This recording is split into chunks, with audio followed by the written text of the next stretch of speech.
আসসালামু আলাইকুম।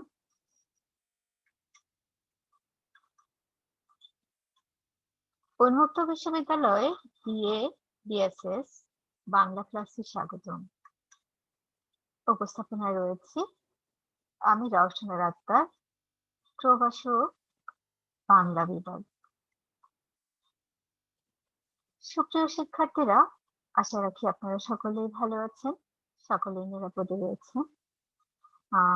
আসলে এই সময় ভালো থাকাটা আল্লাহর অশেষ রহমত।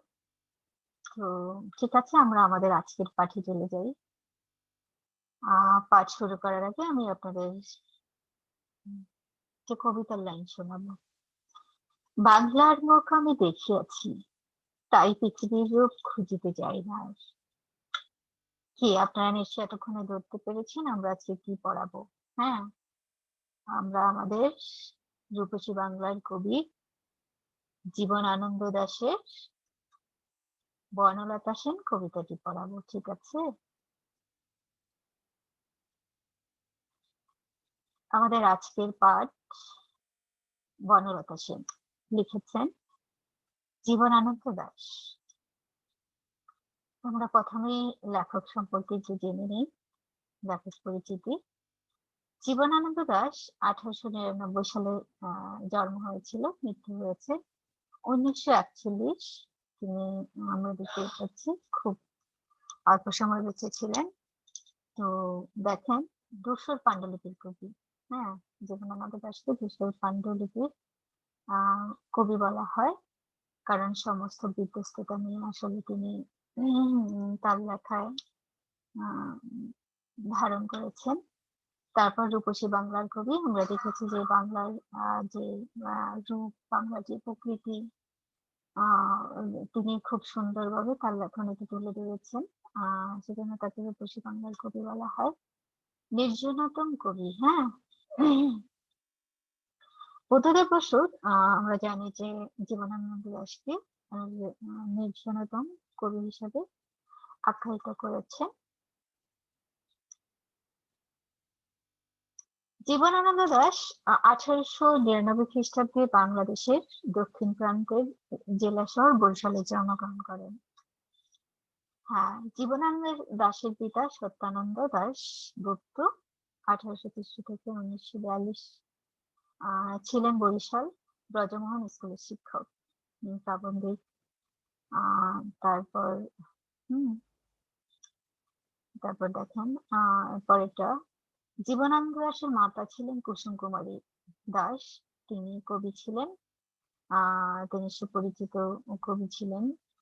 তার একটা কবিতা রয়েছে যেটা আপনারা সকলেই ছোটবেলায় হয়তো পড়েছেন। হ্যাঁ, তো আদর্শ ছেলে। দেখেন, আমাদের দেশে হবে সেই ছেলে কবে, কথায় না বড় হয়ে কাজে বড় হবে। হ্যাঁ, ক্লাস আজও এটা শিশু শ্রেণীতে পাঠ্য রয়েছে, আমরাও ছোটবেলায় পড়েছি। তো জীবনানন্দ দাশ ছিলেন পিতামাতার জ্যেষ্ঠ সন্তান। তার ডাক নাম ছিল মিলি।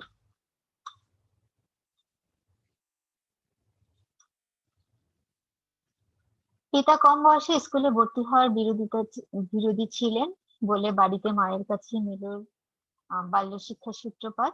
ভোরে ঘুম থেকে উঠেই পিতার কণ্ঠে উপনিষদ আবৃত্তি এবং মায়ের গান শুনতেন। লাজুক স্বভাবের হলেও তার খেলাধুলা, ভ্রমণ ও সাঁতারের অভ্যাস ছিল।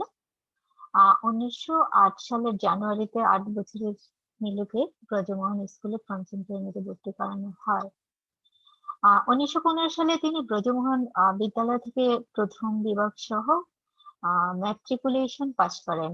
2 বছর পর ব্রজমোহন কলেজ থেকে ইন্টারমিডিয়েট পরীক্ষার পূর্বে ফলাফলের পুনরাবৃত্তি ঘটান এবং অতঃপর কলকাতা বিশ্ববিদ্যালয়ে ভর্তি হবার উদ্দেশ্যে বরিশাল ত্যাগ করেন। বরিশালে তার পরিবার তার বিয়ের আয়োজন করেছিল এবং 1930 সালের 9 মে তারিখে তিনি লাবণ্য দেবীর সঙ্গে বিবাহ বন্ধনে আবদ্ধ হন।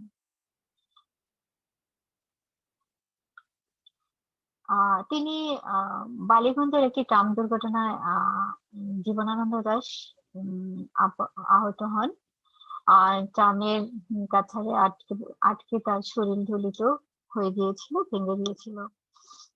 কণ্ঠা উরু ও পাঁজরের হাড় এবং গুরুতরভাবে আহত জীবনানন্দ দাশের চিৎকার শুনে ছুটে এসে নিকটস্থ চার দোকানদার তাকে একটি হসপিটালে নিয়ে যায় এবং শম্ভুনাথ পণ্ডিত হাসপাতালে নিয়ে যান। আর সেখানে আমরা জানি যে ক্রমান্বয়ে তার অবস্থা খারাপের দিকে যেতে থাকে এবং তিনি সর্বশেষ নিউমোনিয়া আক্রান্ত হয়ে পড়েন এবং চিকিৎসক ও সেবিকাদের সকল প্রচেষ্টা করে তিনি 22শে অক্টোবর 1954 সালের 54 সালে তিনি মৃত্যুবরণ করেন। তো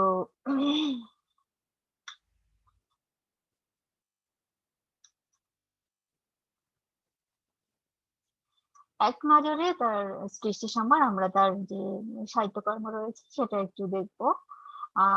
আপনারা একটু খেয়াল করেন, তার প্রথম কাব্যগ্রন্থ হলো ঝরা পালক, দ্বিতীয় কাব্যগ্রন্থ দেশের পাণ্ডুলিপি, তৃতীয় বনলতা সেন প্রকাশিত হয় 1942-এ। বনলতা সেন কাব্যগ্রন্থের কবিতা সমূহ পরবর্তী কবিতা গ্রন্থ মহাপৃথিবী 1944 এর প্রকাশিত হয়। জীবনানন্দ দাশ জীবন দশায় সর্বশেষ প্রকাশিত গ্রন্থ 7টি তিনি জীবিত থাকাকালীন তার এই গ্রন্থগুলো প্রকাশিত হয়েছে এবং তার মৃত্যুর পর আমরা দেখবো যে তার আরো অনেক কাব্য নামকরা বিখ্যাত মানে গ্রন্থ প্রকাশিত হয়েছে।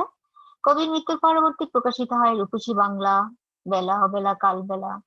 তারপর তার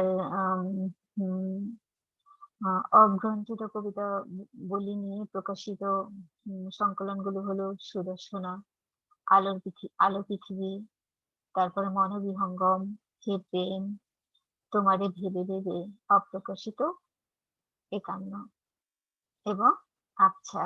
এগুলো আমরা জানি যে তার মৃত্যুর পর তার এই কাব্যগ্রন্থগুলো প্রকাশিত হয়েছিল।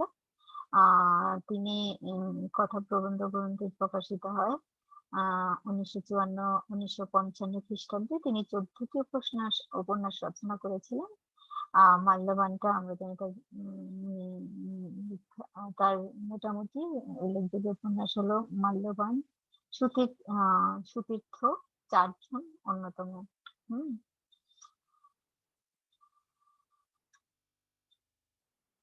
তা আমরা আমাদের আজকের পাঠে চলে যাই। আমাদের আজকের কবিতা হলো কবিতা পাঠ ও আমরা বিশ্লেষণে চলে যাচ্ছি। আমাদের আজকের কবিতা হলো বনলতা সেন লিখেছেন আর রূপসী বাংলার কবি জীবনানন্দ দাশ।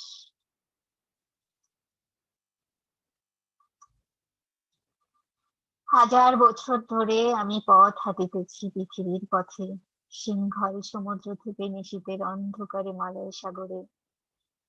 অনেক ঘুরেছি আমি বিম্বিসার অশোকের ধূসর জগতে, সেখানে ছিলাম আমি আরো দূর অন্ধকার বিদর্ভ নগরে।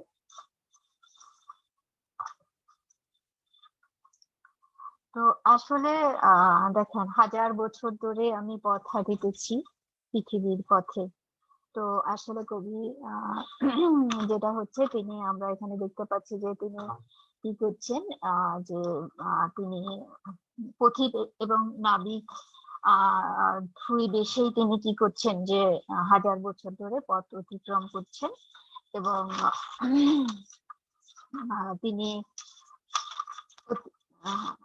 তিনি পথ অতিক্রম করছেন। হাজার বছর ধরে আমি পথ হারিতেছি পৃথিবীর পথে। সিংহল সমুদ্রটা হলো আসলে বর্তমান শ্রীলঙ্কার একটা সমুদ্রের কথা তিনি বলেছেন। নিশীথের অন্ধকারে মালয় সাগরে, মালয়েশিয়ার একটা সাগর। অনেক ঘুরেছি আমি বিম্বিসার অশোকের ধূসর জগতে। বিম্বিসার হলো আসলে মানে খ্রিস্টপূর্ব 537 খ্রিস্টাব্দ থেকে 485 পর্যন্ত বিম্বিসার ছিলেন প্রাচীন মগধের সম্রাট। বুদ্ধদেবের কাছে তিনি বৌদ্ধ ধর্মের দীক্ষা গ্রহণ করেছিলেন এবং পরবর্তীতে তিনি পুত্র অজাতশত্রুর কর্তৃক নিহত হন। তার কথা সেখানে তিনি বলেছেন। তারপরে অশোক হলো প্রাচীন ভারতের মধ্যবংশের তৃতীয় সম্রাট ছিলেন তিনি। তো তারপর দেখেন, ধূসর জগতে সেখানে ছিলাম আমি আরো দূর অন্ধকার বিদর্ভ নগরে। বিদর্ভ প্রাচীন ভারতের আসলে একটি নগর। তো এখানে আসলে যেটা হয়েছে, আসলে লেখক এখানে কি করেছেন, যে আসলে ঐতিহাসিক স্থানগুলো, ভৌগোলিক যে এগুলো, সেটা সম্বন্ধে আসলে একটা এখানে তার এই লেখার মধ্যে তিনি তুলে ধরেছেন। তো এখানে আসলে হাজার বছর ধরে আমি পথ হাঁটি, মানে হাজার বছর ধরে তিনি আসলে পৃথিবী ভ্রমণ করছেন।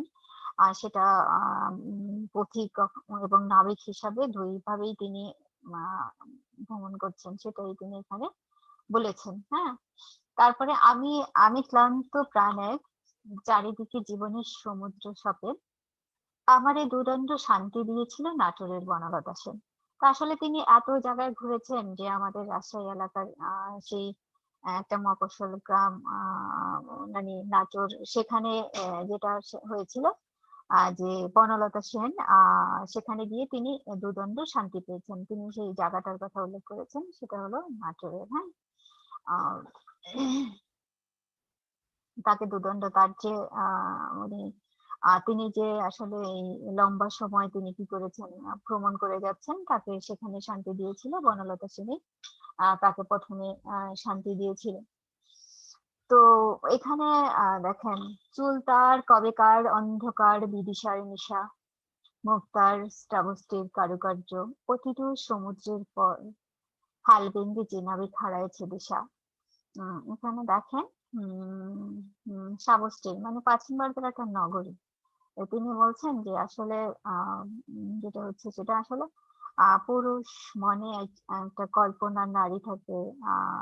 হ্যাঁ, এখানে আসলে কবি তার কল্পনায় আসলে তার যে মানে ক্লান্তিহীন জলা তিনি যে ভ্রমণ করছেন, সেখানে আসলে তিনি মানে এরকম একটা আসলে কল্পনা করছেন, যে আসলে ই হচ্ছে, হম হম মানে কেউ একজন আসলে তাকে কি করছে, শান্তি দিয়েছে, যার আসলে চুলকি অন্ধকার, অন্ধকার বিদিশার নিশা। হ্যাঁ, বিদিশা হলো প্রাচীন ভারতের একটি নগরী। আসলে তিনি এখানে আমরা যেটা দেখেছি, যে কি কি করেছেন, তিনি আমাদের যে ঐতিহাসিক স্থানগুলো সেগুলো আসলে তুলে ধরেছেন।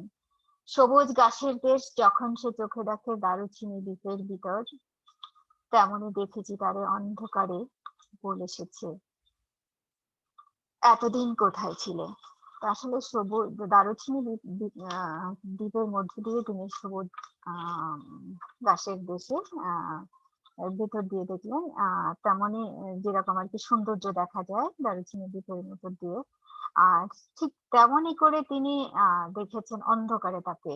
হ্যাঁ, বলেছে সে এতদিন কোথায় ছিল। আসলে এটা হলো, আমরা দেখেছি যে যে কবির যে কল্পনার যে এটা আছে, কল্পনায় তিনি যে আম, কি করেছেন, কল্পনা করেছেন, তার যে আমরা জানি যে জীবনের একটা পরম সত্য, যে মানুষের আসলে কি অনেক চাওয়া পাওয়া থাকে। তো এখানে আসলে উম উম, মানে কবি যেটা করেছেন, কবিকে মানে প্রশান্তি দিয়েছিল, সেই কে বনলতা সেন কবিকে প্রশান্তি দিয়েছিল। তো তেমনি আসলে অন্ধকারে অন্ধকারে তিনি তাকে দেখেছেন। আসলে এটা হলো কি, যে কবির আসলে একটা কল্পনা, এই কল্পনাটাকেই তিনি কি বনলতা সেন আসলে নাম দিয়েছেন আর কি। সে তাকে বলছে যে কবিকে সে আমরা দেখেছি যে সে বলছে যে এতদিন কোথায় ছিলে। পাখির নীড়ের মতো চোখ তুলে নাটোরের বনলতা সেন। পাখির নীড়, আসলে মানুষ কি করে, পাখি কি করে, সমস্ত দিনের শেষে সে তার নিরে ফিরে যায়, গিয়ে সে তার সারাদিনের ক্লান্তি গুলো ভুলে, এবং সে নিরে সে তা মানুষের, প্রতিটা মানুষেরই একটা আশ্রয়স্থল থাকে, যে সারাদিনের ক্লান্তির পরে সে সেখানে গিয়ে কি করে, সারাদিনের ক্লান্তি মুছে। তো আসলে এই পাখির নীড়ের মতোই আর কি নাটোরের বনলতা সেন কবিকে আর কি চোখ তুলে বলেছিল, পাখি মেয়ের মতো তাকে একটু শান্তি দিয়েছিল। সমস্ত দিনের শেষে শিশিরের শব্দের মতন সন্ধ্যা আসে, ডানার রৌদ্রের গন্ধ মুছে ফেলেছি, পৃথিবীর সব রং নেড়ে গেলে পাণ্ডুলিপি করে আয়োজন। তখন গল্পের তলে জোনাকির তরে জোনাকির রং ঝিলমিল, সব পাখি ঘরে আসে, সব নদী পুরায়, এই জীবনের সব লেনদেন। তো আসলে সমস্ত দিনের শেষে কি হয়, শিশিরের শব্দের মতন সন্ধ্যা নামে। হ্যাঁ, তো শিশিরের শব্দের মতো যে সংজ্ঞাটা নামে সেটা হলো যে মানে একেবারেই কি হয়, এই অন্ধকারে কবির গভীর অবস্থান, মানে আশ্রয়টা খুঁজে পান অন্ধকারের মধ্যেই কবি, যে তার ক্লান্তিগুলো দূর করেন এবং তিনি তার যে আসলে ভালো লাগাটা, তার যে আশ্রয় সেটা তিনি খুঁজে পান এবং দিনের যে অবসান হয়, পরিক্রমার রাত্রির ভূমিকা হচ্ছে, যে অর্থাৎ নতুন সৃষ্টির যে একটা সম্ভাবনা আছে, কবি সেটা এখানে আসলে তুলে ধরেন। তো আসলে কি হয়, যেটা দেখেন সেটা দেখেন, থাকে শুধু অন্ধকার মুখোমুখি বসিবার বনলতা সে। আসলে যেটা হচ্ছে যে আসলে আমরা দেখেছি যে কবি এখানে অন্ধকারটাকে বারবার বিভিন্ন ভাবে ব্যবহার করেছেন, বিভিন্ন অর্থে। তো এইখানে আসলে যে বিভিন্ন অর্থে ব্যবহার করেছেন, সেটা হচ্ছে যে আসলে অন্ধকারটা এক এক সময় কবির কাছে এক একবার এক একভাবেই হয়েছে। যেমন অন্ধকার আমরা শুরুতেও দেখেছি যে কবি বলেছেন নিশীথের অন্ধকারে, হ্যাঁ নিশীথের অন্ধকারে। তারপর বলেছেন এখানে আসলে ভ্রমণের কথাই বলা হয়েছে, যে প্রতিকূল অবস্থার মধ্যে দিয়ে মানুষ জয়ী করে। আবার দেখেন শেষে এখানেও আবার আছে অন্ধকার, হ্যাঁ। হম হম শেষে অন্ধকারটা দেখেন বহন করেছে। যে আসলে অন্ধকারটা কি, মানুষ আসলে মানুষের আসলে এক সময় কি হয়, পৃথিবীর সাথে মানুষের সব লেনদেন আসলে ফুরিয়ে যায়, হ্যাঁ।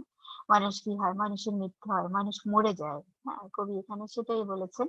কিন্তু মৃত্যুর পরেও কবি যেটা এখানে আসলে বলেছেন, যে মৃত্যুর মধ্য দিয়ে আসলে কবি নিজেকে শেষ করতে চান না। এই কবির যে বনলতা সেনটাকে এখানে কবি সৃষ্টির, যে তারপরও সৃষ্টি হতে থাকবে এই পৃথিবীতে নতুন রূপে নতুন করে, সেটারই একটা আসলে ইঙ্গিত দিয়েছেন। তো আমরা আসলে বনলতা সেন কবিতার একটু মূল কথাগুলো আপনাদের আবার একটু বলে দেই, বলে দিচ্ছি, খেয়াল করে। আসলে কি হচ্ছে, এই কবিতাটা আপনারা কি দেখছেন, যে হাজার বছর ধরে পথ হেঁটে ক্লান্ত কবি আশ্রয় খুঁজে পান নাটোরের বনলতা সেনের কাছে।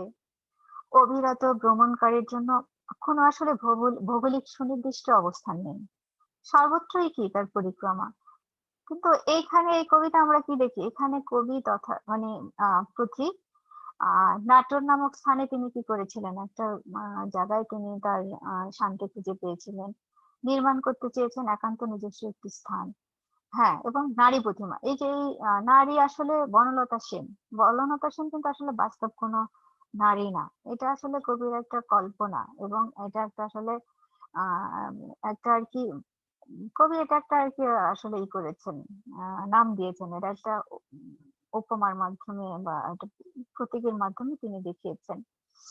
ব্যক্তি মানুষের মনোজগৎ আসলে কি থাকে, প্রত্যেক পুরুষেরই আসলে কাঙ্ক্ষিত নারীর একটি মানে কল্পিত অস্তিত্ব আসলে থাকে, হ্যাঁ। তো এখানে আসলে কবি এই যে নাটোর শহরে বনলতা সেন মানে যেই কবির যেই পথযাত্রা আর কি, সেই কাঙ্ক্ষিত স্থানে তিনি আসলে কি করেছিলেন, সেখানে তিনি একটু শান্তি পেয়েছিলেন, প্রশান্তি মানে প্রশান্তি পেয়েছিলেন সেখানে তিনি একটু মানে কি করেছিলেন, মানে তিনি শান্তি খুঁজে পেয়েছিলেন। তো তারপর যেটা হয় সেটা আসলে হলো কি হচ্ছে, যে মানুষ আসলে একসময় কি হয়, মানুষকে এই জাগতিক পৃথিবীর সব লেনদেন চুকিয়ে একসময় কি করতে হয়, মৃত্যুবরণ করতে হয়। আর এই মৃত্যুটা আসলে কি অন্ধকারের সঙ্গে অন্ধকারের সাথে এখানে কবি বলেছেন থাকে শুধু অন্ধকার, মানে আসলে আসলে মৃত্যুর মধ্য দিয়ে আসলে মানুষের জীবন কি হয়, সমাপ্তি হয়। কিন্তু এখানে কবি বলেছেন যে অন্ধকার আসলে কি হয়, এই মৃত্যুর পরেও কবি আসলে সব শেষ এটা তিনি বলেন নাই, তিনি বলছেন যে এখান থেকে আসলে কি হয়, এরপরেও নতুন যে সৃষ্টি সত্তার কথা কবি বলেছেন। তো আসলে এই বনলতা প্রতীকী রূপের মধ্য দিয়ে তিনি এটা দেখিয়েছেন। তো আমরা আমাদের একেবারেই আজকের ক্লাসের শেষ চলে আসছি। দেখেন আপনাদের যে প্রশ্নগুলো থাকবে পরীক্ষায় আমি একটু বলে দিচ্ছি। ইতিহাস ভূগোলের পটে ব্যক্তিগত প্রেমের উপস্থাপনে বনলতা সেন কবিতার আধেয় আলোচনা, আধেয় আলোচনা করুন, হ্যাঁ। এই একটা প্রশ্ন। তারপর এটা দেখেন, বনলতা সেন কোন ধরনের কবিতা, প্রসঙ্গত শিল্পরূপ আলোচনা করুন। তারপর আমাদের আরেকটা প্রশ্ন রয়েছে, বনলতা সেন কবিতার মূল ভাব ব্যক্ত করুন। এই ৩ টা প্রশ্ন আপনারা অবশ্যই শিখবেন এবং আপনারা এই ৩ টা প্রশ্ন নোটে তৈরি করে নিবেন, হ্যান্ড নোট। আমি আগামী ক্লাসে আমরা আমাদের একেবারে ক্লাসের শেষেই চলে আসছি। সবাইকে ধন্যবাদ।